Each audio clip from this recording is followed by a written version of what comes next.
ലാലിഗയിൽ അപരാജിത കുതിപ്പ് തുടർന്ന് Atletico Madrid. ഇന്നേവേ മത്സരത്തിൽ സെൽറ്റ വിഗോയെയാണ് അത്ലറ്റിക്കോ മാഡ്രിഡ് പരാജയപ്പെടുത്തിയത്. എതിരില്ലാത്ത ഒറ്റ ഗോളിനായിരുന്നു അത്ലറ്റിക്കോയുടെ ജയം.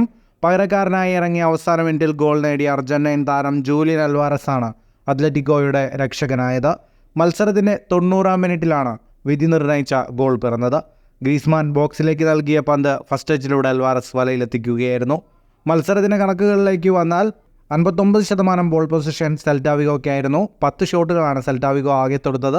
4 ഷോട്ട് ഓൺ ടാർഗറ്റ്. 669 പാസുകൾ 87% കൃത്യതയോടെ സെൽറ്റ വിഗോ പൂർത്തിയാക്കി.